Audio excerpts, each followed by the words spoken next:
Assalamualaikum warahmatullahi wabarakatuh. Nama saya Alfrida Awalia dengan NIM 18020050 dari kelas FSA 18. Saya di sini akan memberikan video tutorial RJP, evakuasi, pembidaian, dan juga triase. Ini akan memberikan tutorial melakukan RJP atau resusitasi jantung dan paru. Yang pertama harus kita lakukan yaitu danger, dengan melakukan pengecekan apakah ada bahaya di sekitar lingkungan korban agar korban dan juga penolong tidak terkena bahaya tersebut. Lalu yang kedua yaitu respon. Respon di sini kita melakukan untuk pengecekan respon terhadap korban. Yang pertama yaitu memanggil korban. Bu. Jika tidak ada respon, yang selanjutnya kita lakukan yaitu mengguncangkan bahu korban. Bu, jika masih belum ada respon juga, kita bisa melakukan rangsang nyeri dengan cara mencubit korban atau menekan dada korban dengan 2 ruas jari. Nah, jika semua itu tidak bisa membuat korban merespon kita, langkah selanjutnya yaitu call for help atau menelpon bantuan. Nah, di sini kita bisa menelpon rumah sakit terdekat, puskesmas terdekat, ataupun tenaga medis lainnya. Nah, langkah selanjutnya yaitu C atau circulation. Di sini kita melakukan pengecekan nadi dan juga pernafasan secara bersamaan selama 10 detik. Di sini kita mengecek nadi karotis dan juga melihat apakah dada korban mengembang atau tidak selama 10 detik. 10. Nah, jika tidak ada nadi dan juga tidak ada pernafasan, maka kita melakukan kompresi dada. Kompresi dada di sini dengan rasio 30:2, yaitu 30 kali menekan dada dan juga 2 kali melakukan pernafasan. Nah, kompresi ini dilakukan dengan kecepatan 100 sampai 120 kali per menit dengan kedalaman 5 sampai 6 cm. Posisi tangannya, pertama kita cari dahulu letak sternum atau ujung-ujung dari tulang rusuk. Nah, setelah kita menemukan, kita letakkan 2 ruas jari kita ke bawah, lalu kita menemukan titiknya. Setelah kita menemukan titik tekan, kita letakkan tumit telapak tangan kita di bagian titik tekannya, lalu kita mengunci tangan kita. Nah, antara bahu dan juga tumit itu harus sejajar dan posisi penolong itu harus tegak. Tidak boleh condong ke samping ataupun condong ke depan. Pandangan penolong saat melakukan penekan itu ke arah wajah korban. Kita mulai ya. 1, 2, 3, 4, 5, 6, 7, 8, 9, 10. 1, 2, 3, 4, 5, 6, 7, 8, 9, 10. 1, 2, 3, 4, 5, 6, 7, 8, 9, 10. Setelah melakukan 30 kali kompresi, kita lakukan 2 kali pernafasan dengan cara menekan dahi, angkat dagu. Kita bisa melakukannya dengan mouth to mouth atau menggunakan alat yaitu big valve mask. Kita lakukan pernafasan ini hingga maksimal dan membuat dada korban mengembang. Nah, setelah itu kita bisa mengulangi 30:2 ini sebanyak 5 siklus.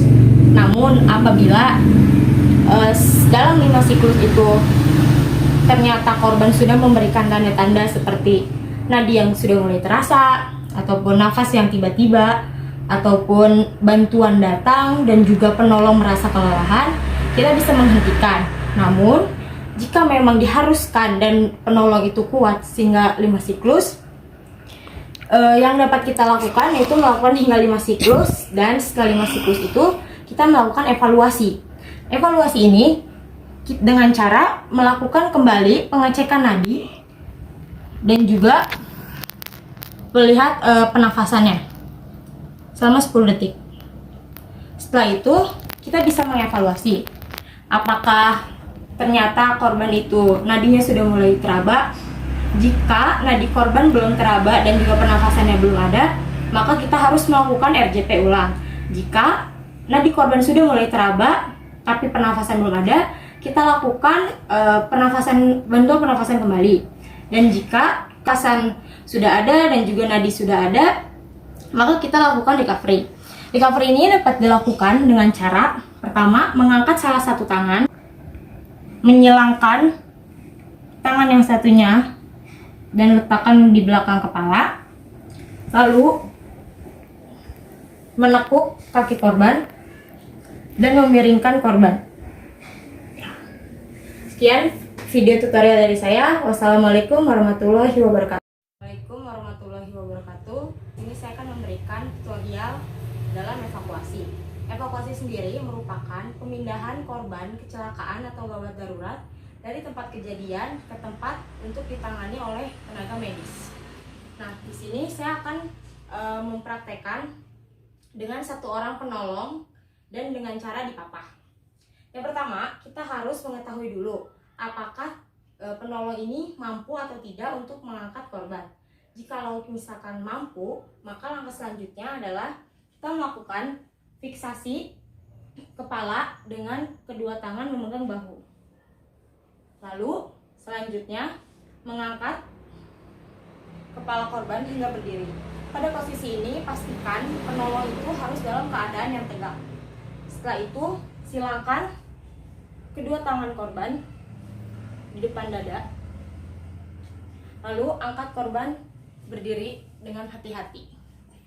Setelah itu taruh tangan korban di pundak kita. Nah, di sini jika kaki korban dalam keadaan cedera, maka kaki korban harus berada di atas kaki penolong. Setelah itu kita lakukan evakuasi. Baik, sekian video tutorial dari saya. Assalamualaikum warahmatullahi wabarakatuh. Nah, saya di sini akan memberikan tutorial pembidaian. Di sini saya menggunakan alat yaitu mitela. Yang pertama, kasus yang pertama yaitu terjadi cedera pada dahi. Di sini mitelanya akan saya bentuk terlebih dahulu. Yang pertama, tarik ujung dari mitela satu kali, lalu kita lipat kedua kali dan sisakan 1 cm. Lalu kita balik mitelanya dan kita lipat satu kali lagi. Nah, setelah mitela ini rapi, kita bisa pasangkan pada korban. Maaf ya Bu, kita pasangkan di dahi korban. Kita ikat bagian belakangnya dengan cara memutar, lalu kita tarik kembali dan ikat di bagian luka korban.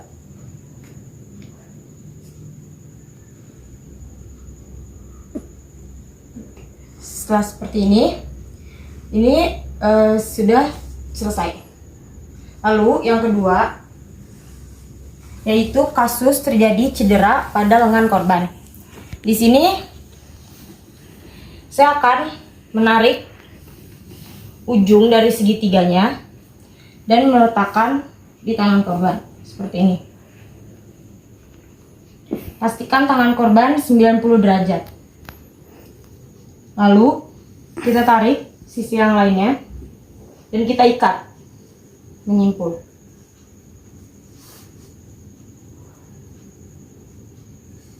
Setelah itu pastikan ikatan kuat dan sisanya kita bisa letakkan di sini. Kita masukkan seperti ini. Baik, sekian tutorial pembidaian dari saya. Kurang lebihnya mohon maaf. Wassalamualaikum warahmatullahi wabarakatuh. Assalamualaikum warahmatullahi wabarakatuh. Nama saya Alfreda Walia. Saya di sini akan menjelaskan tentang triase.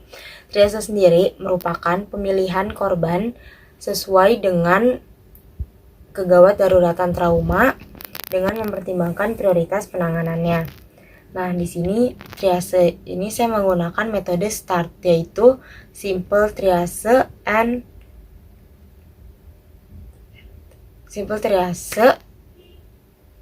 and rapid treatment. Nah, langkah yang pertama harus kita lakukan yaitu kita mengecek dulu nih apakah si korban ini masih bisa berjalan atau tidak. Jikalau korban masih bisa berjalan, berarti korban dimasukkan ke dalam kategori 3. Kategori 3 itu biasanya ditandai dengan warna hijau.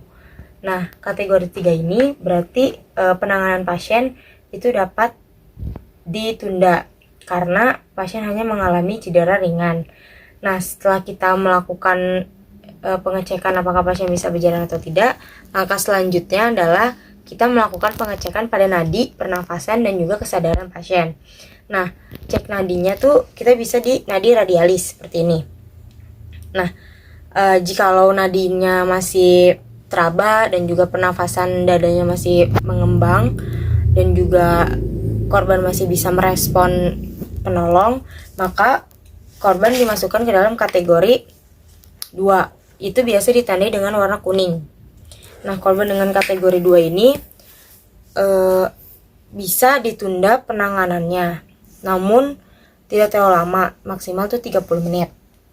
Nah, selanjutnya jikalau pasien itu tidak bisa merespon penolong dan juga pernafasannya sudah mulai berkurang, nadinya juga sudah mulai tidak teraba, pasien dapat dikategorikan ke dalam prioritas 1 yang biasa ditandai dengan warna merah.